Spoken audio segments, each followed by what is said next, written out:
Saudara, tadi saya katakan bahagia itu perlu Tuhan dan perlu hati, ya. Ini saya menyelidiki, ya. Orang kalau bisnis tanpa hati nurani, walaupun uangnya banyak, saya jamin orang itu nggak punya kebahagiaan yang sejati.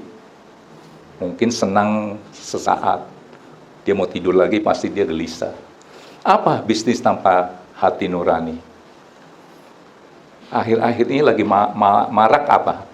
Judi online, ya.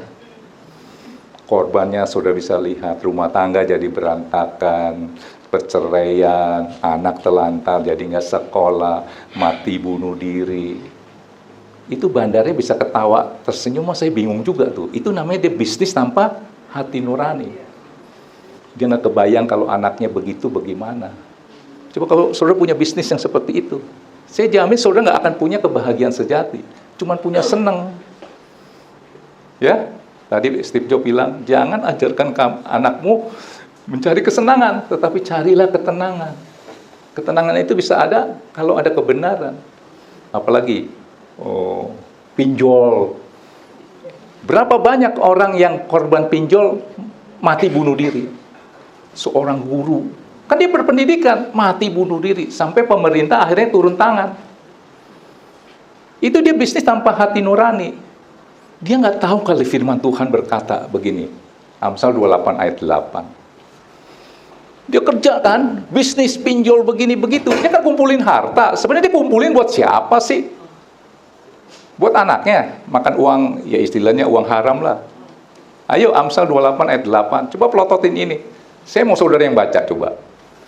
Orang yang memperbanyak hartanya dengan riba dan bunga uang, nyekek leher, akhirnya nggak sanggup bayar, bunuh diri, mengumpulkan itu untuk anak cucunya biar perkasa di bumi.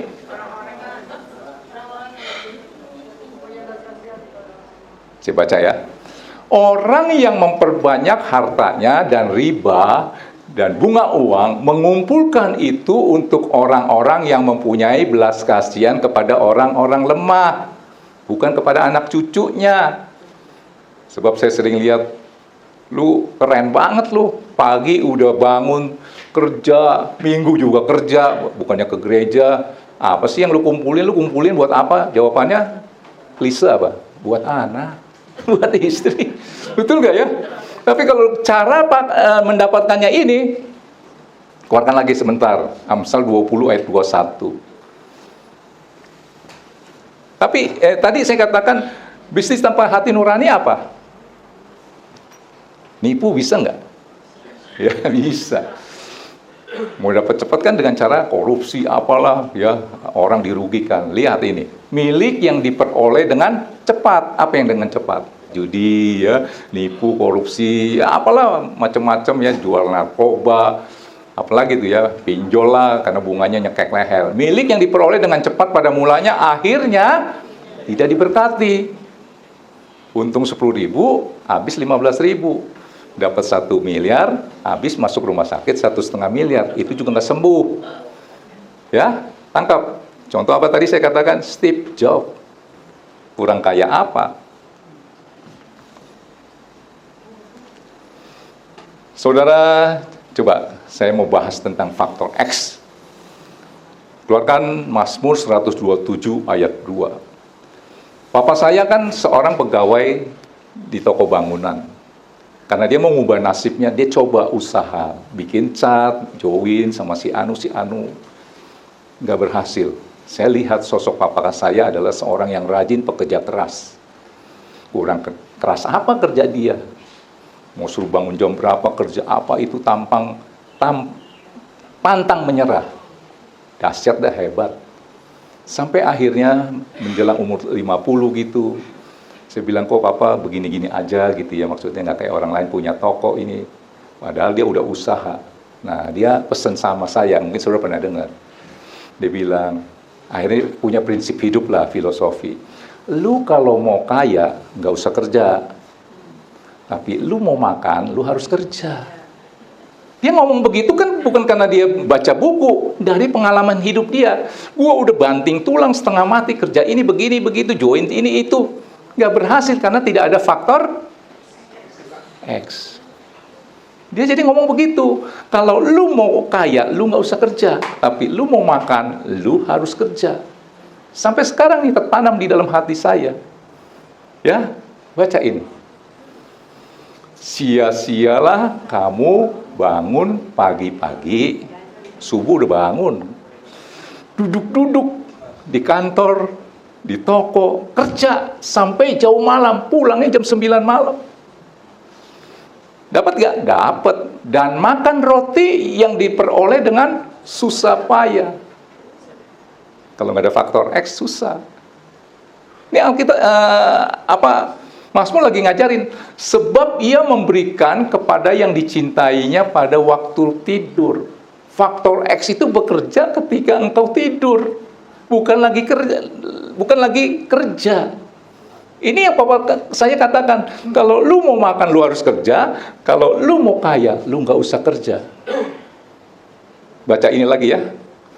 Sia-sialah kamu bangun pagi-pagi, duduk-duduk sampai jauh malam, dan makan roti yang diperoleh dengan susah payah, sebab ia memberikan kepada yang dicintainya pada waktu tidur. Nah, saudara mau mendapatkan faktor X kasih karunia itu, di sini kan dikatakan sebab ia memberikannya kepada yang dicintai pada waktu tidur. Ternyata untuk mendapatkan faktor X, saudara harus menjadi sosok pribadi yang dicintai Tuhan. Seperti apa? Keluarkan 2 Korintus 9 ayat 7. Ayo cepat. 2 Korintus 9 ayat 7. Kita mau tahu orang yang dikasihi Tuhan itu, disayang Tuhan itu seperti apa? Karena dia memberikan kepada waktu kita tidur ya, kepada yang dikasihinya. Hendaklah masing-masing memberikan menurut kelelaan hatinya, jangan dengan sedih hati atau karena paksaan, sebab Allah mengasihi orang yang memberi dengan sukacita. Ternyata memberi dengan sukacita.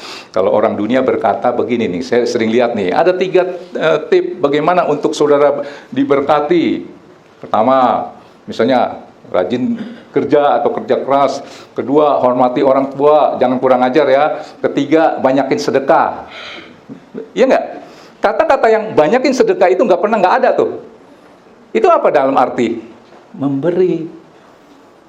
Tapi jangan ada maksud balasan dari jalur darat.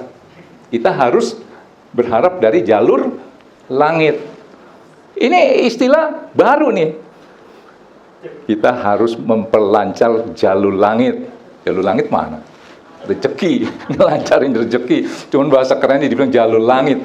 Ternyata untuk melancarkan jalur langit, saya sering lihat siapapun mau di agamanya apa-apa, mau tidak beragama, selalu di situ ada poinnya, banyakin sedekah. Saudara setuju nggak? Lihat ini, hendaklah masing-masing memberikan menurut kelelaan hatinya, jangan dengan sedih hati atau karena paksaan, sebab Allah mengasihi orang yang memberi dengan sukacita, yang sedekahnya penuh dengan ketulusan atau keikhlasan. Amin. Pemain musik. Sehingga saudara harus ingat dengan Kolose 3 ayat 23. Keluarkan. Kolose 3 ayat 23. Tuhan melihat hati. Itu di C ya. Nih, apapun juga yang kamu perbuat, perbuatlah dengan segenap hatimu seperti untuk Tuhan, bukan untuk manusia. Jadi ketika engkau memberi sesuatu kepada seseorang, jangan berharap jalur darat. Berharap dia jadi baik lagi kepada saudara. Saudara rugi. Jalur darat itu saudara memberi dia 1, baliknya paling 2. Tapi kalau saudara memberi jalur daratnya, apapun yang kau perbuat, perbuatlah dengan segenap hatimu seperti untuk Tuhan, berharap jalur langit. Kalau hujan itu 1 tetes atau 1000 tetes, 1.000.000 tetes. Tangkap, tercurah tuh. Ayat 24. Ayo. Kamu tahu bahwa dari Tuhanlah, jalur langitlah, kamu akan menerima bagian yang ditentukan bagimu sebagai upah. Kristus adalah Tuhan, kamu hambanya. Tangkap sesuatu? pesan Tuhannya jelas. Faktor X itu penting, ya. Saudara mau menjadi orang yang dikasihi Tuhan, saya undang saudara bangkit berdiri, bilang, ini hatiku